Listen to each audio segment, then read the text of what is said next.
Oh gitu. Oh iya. Wah ini diliput nih kayak. Nanti masuk TV mana Pak? Tadi Pak? DMI ya Pak ya? Ya baik siap. Baik, sudah siap Bapak Ibu? Siap. Baik. Namun sebelum kita sampaikan materi yang sesi pertama, jadi nanti Bapak Ibu akan mendapatkan dua sesi ya Bapak Ibu ya. Sesi pertama kita akan bicara mengenai kewirausahaan terlebih dahulu. Ya, jadi kita memahami dulu ya terkait dengan kewirausahaan itu seperti apa ya. Terus kemudian nanti sesi kedua setelah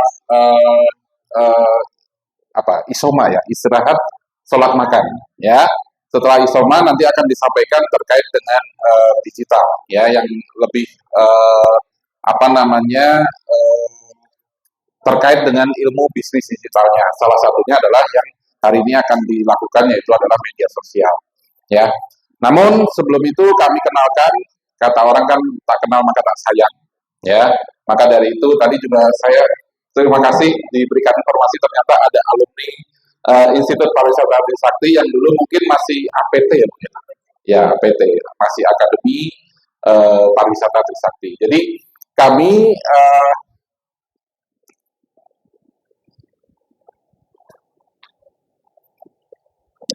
udah. Ya. Mungkin Bapak Ibu kami kenalkan dulu ya, Institut Pariwisata Trisakti itu terletak di Jakarta Selatan, Bapak Ibu. Jadi mungkin kalau Bapak Ibu, wah ini Trisakti yang Grogol ya? Oh bukan, kami yang di Bintaro. Oh ada ya? Nah itu biasanya seperti itu. Ya, karena memang Trisakti itu kami punya 6 perguruan tinggi, Bapak Ibu, di bawah Yayasan Trisakti. Yang pertama pastinya Bapak Ibu pasti kenal yaitu adalah Universitas Trisakti. Ya, yang dimana itu ada di Grogol. Ya, itu memang kakak kami. Ya, jadi yang pertama. Terus kemudian yang kedua adalah Institut Pariwisata Trisakti. Itu letaknya adalah di Bintaro, di Tanah Kusir, Bapak Ibu. Kalau mungkin lebih mengenalnya di daerahnya Tanah Kusir. Terus kemudian ada yang ketiga itu adalah Institut Transportasi dan Logistik Trisakti. Itu ada di daerah Jakarta Timur. Terus kemudian ada Sekolah Tinggi Ilmu Ekonomi Trisakti juga. Itu ada di Kiai Tapa di Grogol. Terus kemudian ada Sekolah Tinggi Manajemen Asuransi Trisakti. Kemudian ada Sekolah Tinggi Media Komunikasi Trisakti. Jadi kami ada 6. Dan kebetulan yang pada waktu itu kerjasama dengan Dewan Masjid Indonesia adalah Institut Pariwisata Trisakti. Ya, ini letak kami dekat dengan Pondok Indah, Bapak Ibu. Ya, jadi kami tetanggaan dengan Pondok Indah, gitu ya. Mungkin lebih gampangnya gitu ya Pondok Indah, gitu. Ya. Terus kemudian kami berdiri tahun 69 Bapak Ibu. Jadi kami sekarang sudah 56 tahun ya. Dan tahun depan 57 ya. 2029 kami usia 60 tahun ya. Dan kami sekolah pariwisata pertama di Indonesia untuk swasta. Ya, kalau yang negerinya mungkin ada banyak, tapi kalau yang swastanya adalah Institut Pariwisata Trisakti tahun 69 ya. Dan beberapa kolaborasi yang kami lakukan itu sekarang sudah beberapa negara, ada China, Korea, Thailand, Malaysia ya. Jadi kuliahnya tidak hanya di Indonesia tapi bisa di luar negeri seperti itu. Baik, nah ini program studi yang kami miliki Bapak Ibu ada 7 ya, mulai dari S3 Pariwisata, kemudian S2 Pariwisata, S1 Pariwisata, terus kemudian ada S1 Bisnis Digital, dan S1 Kewirausahaan. Nah, bedanya ada satu lagi adalah yang vokasi Bapak Ibu. Vokasi itu lebih concernnya atau lebih condongnya itu adalah ke keterampilan. Jadi kami punya 2 pengelolaan perhotelan, ya, di mana salah satunya adalah kuliner. Ya, salah satunya adalah kuliner itu ada di perhotelan, dan satu lagi adalah usaha perjalanan wisata. Ada yang suka jalan-jalan Bapak Ibu? Pasti suka jalan-jalan semuanya ya. Nah, itu ada prodinya adalah usaha perjalanan wisata. Ya, jadi memang tukang jalan-jalan ya. Udah Jalan-jalan gratis dibayar. Nah, itu. Jadi usaha perjalanan wisata. Termasuk umroh, Bapak Ibu. Termasuk umroh itu adalah masuk dalam kalau dikategorikan usaha perjalanan wisata itu adalah pilgrim tourism. Ya, jadi melakukan perjalanan dengan tujuannya adalah ibadah. Seperti itu. Nah, ini nanti kita ke depannya akan kerjasama dengan Dewan Masjid Indonesia untuk melatih personil yang nantinya membawa umroh. Terus kan kemarin juga sudah diinformasikan terkait apa namanya Indonesia akan membangun apa itu namanya Wisma ya, Wisma Haji kalau tidak salah. Nah itu juga nantinya diisi oleh apa namanya SDM ya yang pastinya memahami terkait juga dengan perhotelan ya terkait dengan usaha perjalanan wisata seperti itu. Jadi biar lebih aman, nyaman dan tadi yang disampaikan usaha itu kan pasti yang penting adalah services atau jasa atau pelayanannya. Nah itu yang nanti akan kita coba untuk sinergikan seperti itu. Baik, terus kemudian bisa ya? Oh iya, ini udah, oke tadi. Nah ini beberapa kerjasama yang kita miliki Bapak Ibu. Jadi memang kita selalu menempatkan mahasiswa-mahasiswa kita itu di hotel ya atau travel itu yang memang sudah sangat terkenal seperti itu. Nah, saya sebelum masuk ke materi yang pertama, saya ingin sharing kepada Bapak Ibu. Ini fresh ya, kemarin baru disampaikan di Hari Guru ya, Hari Guru Nasional. Nah, ini kami akan sharingkan kepada Bapak Ibu. Kenapa? Karena salah satu industri ya atau usaha yang saat ini berkembang pesat itu adalah ekonomi kreatif Bapak Ibu.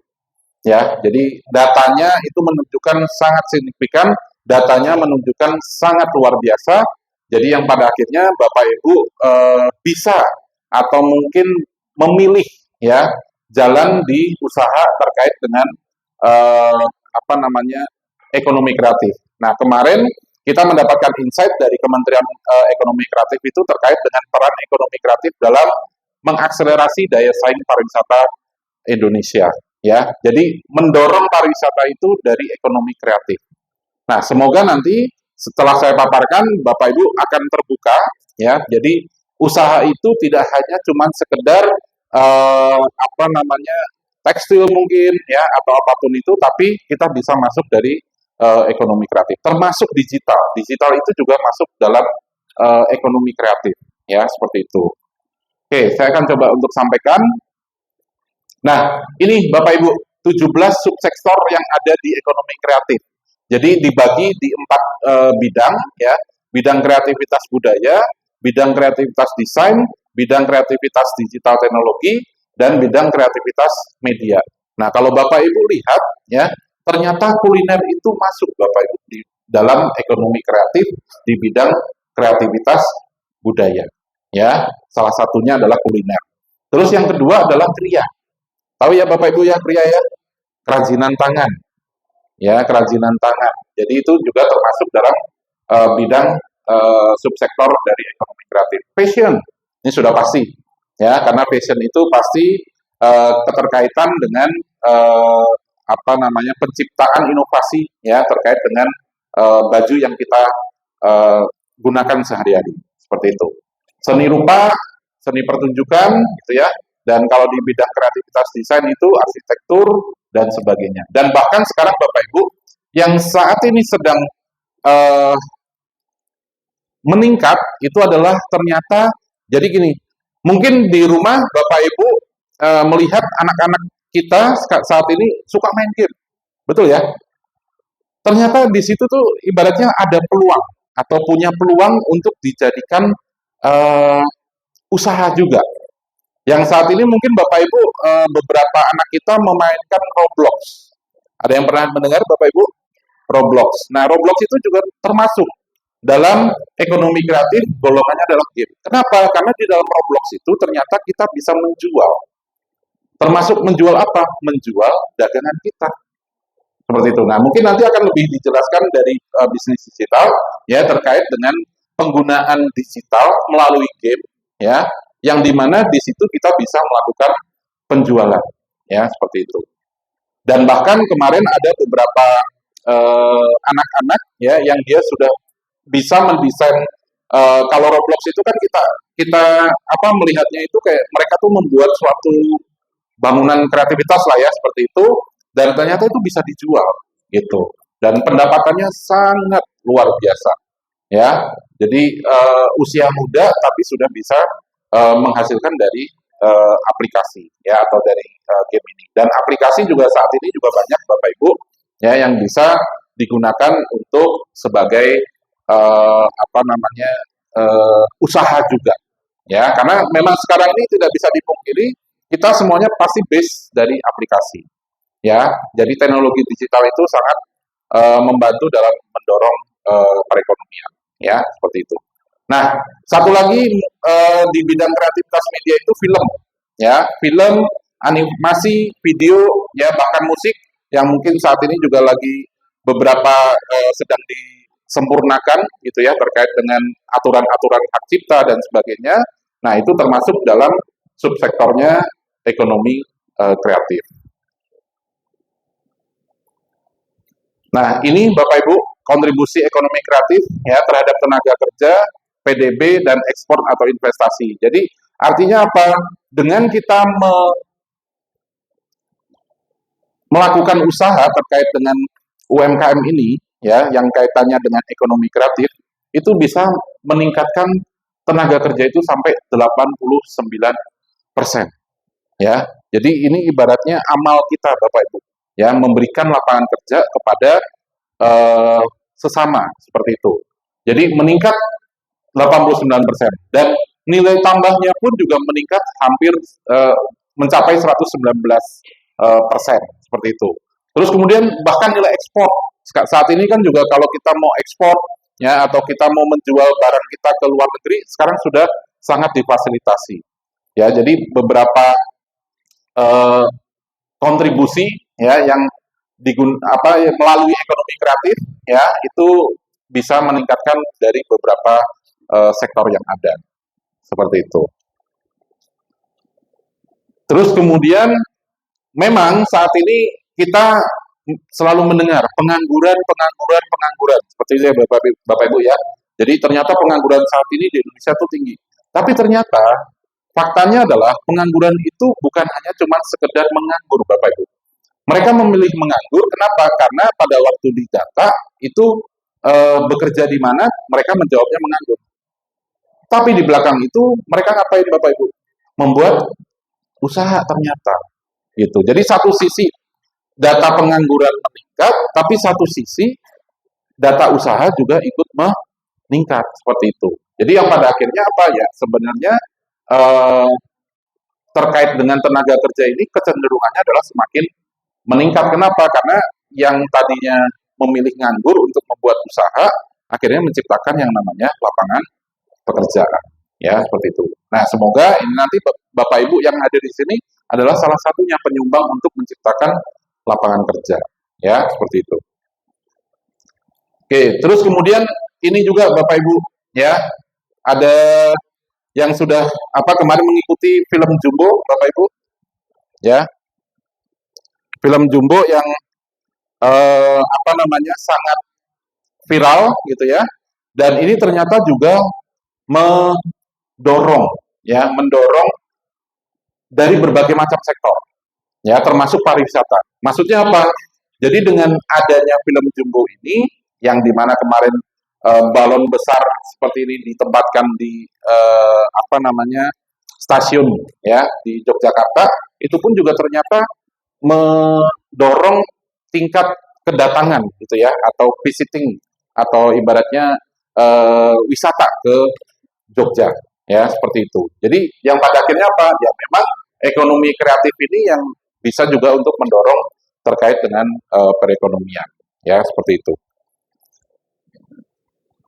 Oke, nah ini yang dimana terkait dengan studi kasus di Indonesia, kalau di wisata itu kita bicara masalah desa wisata, Bapak Ibu. Sebenarnya kalau kita bisa menciptakan suatu kawasan ya, menciptakan suatu kawasan yang nantinya di situ terintegrasi, baik itu wisatanya, baik itu nanti UMKM-nya, ya, atau mungkin nanti aktivitasnya, ya, seperti itu juga bisa ikut mendorong usaha itu juga bisa maju, ya, seperti itu. Nah, ini yang biasanya kita akan lakukan. Nah, termasuk ini Bapak Ibu yang menjadi hambatan itu salah satunya adalah digital literasi UMKM. Makanya kenapa hari ini dari DKM Alfala ya ini memilih ya salah satunya adalah terkait dengan digital literasi atau literasi terhadap digital Bapak Ibu.